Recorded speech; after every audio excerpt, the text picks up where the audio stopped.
As a lifelong missionary to Africa, God has led Gilberto Araujo to some of the most tenuous parts of the world. His recent assignment hasn't gotten any easier. As the director of the Adventist Church in the East Mediterranean region, Gilberto is now working with the countries of Lebanon, Jordan, Iraq, and Syria. Why are we moving from Kumbaya to Salam Alaikum? After 28 years in Africa, God is directing my wife and I to a different challenge. So this is why I would like to quiz you this night. Is there anything in common between Angola and the Middle East? Well, somebody might say, oil. Okay, let me rephrase my question.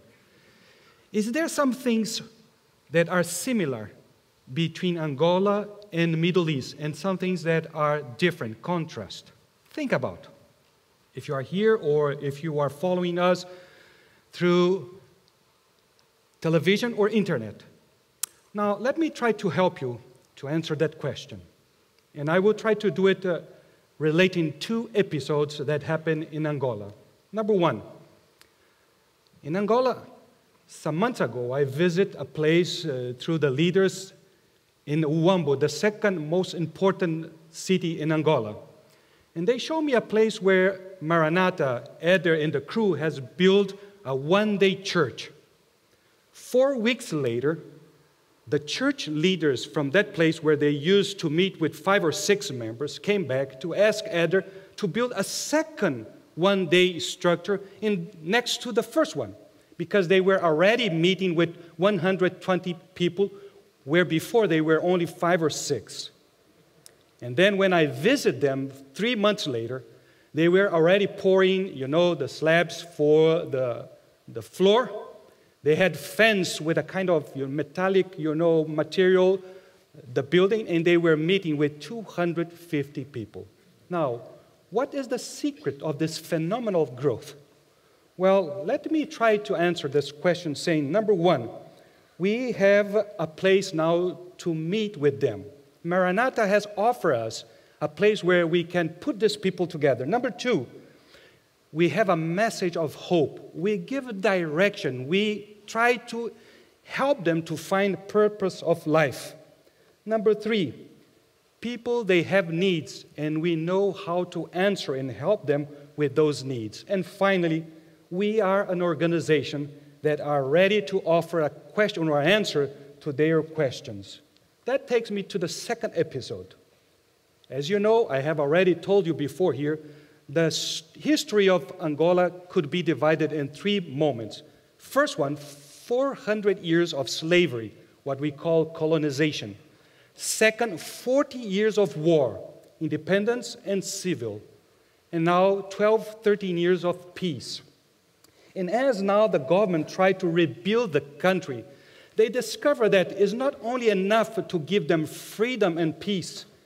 They need now direction. They need now something to give purpose and values to their lives.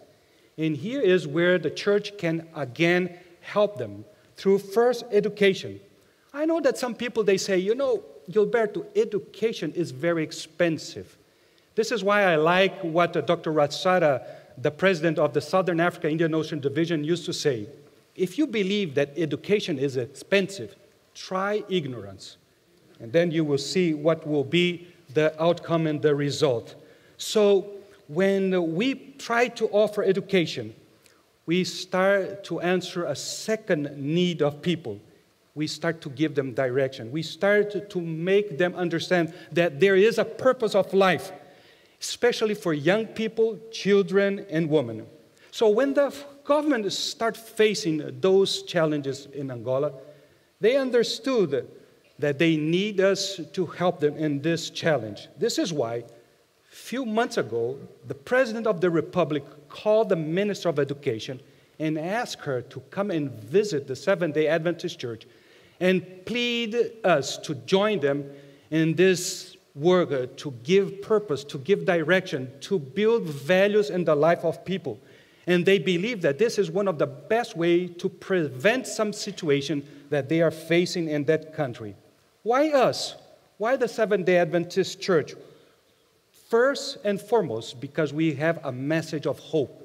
Secondly, because we are well known as a world organization that responds to the needs of people. And thirdly, because before the church was known as a church who run about 200 primary and secondary schools in that country. Together then with Maranatha, they believed that we could answer and help them with that situation. And fortunately, we were able to sit with governors, mayors, and local leaders and discuss how the church and Maranatha can respond to that. Now you start to understand what is the answer to my quiz. Education. Give purpose, direction, and make people to understand that there is a reason to live and not only to kill or die for it is very important. And this is how we connect the Middle East with Angola. Wherever there is lack of education, ignorance becomes predominant. Poverty.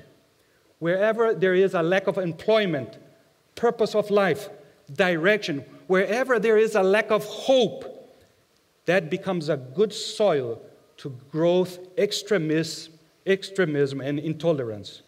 So this is why my wife and I, some weeks ago, we went to visit what is our new field of action: Jordan, Lebanon, Iraq, and we couldn't visit Syria, and you know why. We went there to visit and to see that the Lord is already working in those areas. Yes, it's true, there is many challenges, but also many opportunities. What are these opportunities? Well, we do have a message of hope.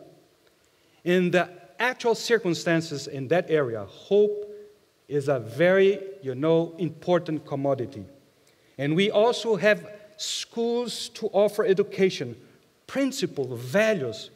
We can be, in God's hands, a tool to bring, new ideas to young people who are starving for some values that are worth it to live for and not to die and kill for. So visiting those countries, we understood that the Lord God has a purpose for us there. In Lebanon, the church has 2 schools, and there is an opportunity also to reach the refugees that are there in great quantity from Syria, as well displaced people from Iraq. The same happened in Iraq. We were surprised to see, in the North Iraq, Erbil, a very modern city, and a quite good security there. And we saw some people working very hard to bring hope, to bring direction in the life of hundreds of thousands of refugees that are there. And we saw also in Jordan the same opportunity. Yes, the Lord God is giving us an opportunity to reach as never before people that has never heard about His love for them. And to finish, I would like only to, maybe you have heard that story before. But if you have done, you will enjoy it again. If you have not, you will also enjoy it. You know that patient who came to visit the doctor after some exams. And then the doctor say, I have good news and bad news for you. The good news are that you will die in 3 days. And then he started to wonder, if these are the good news, what are the bad ones? Well, the bad ones is that I forgot to tell you yesterday. Let me tell you today, I have good news and bad news about Middle East.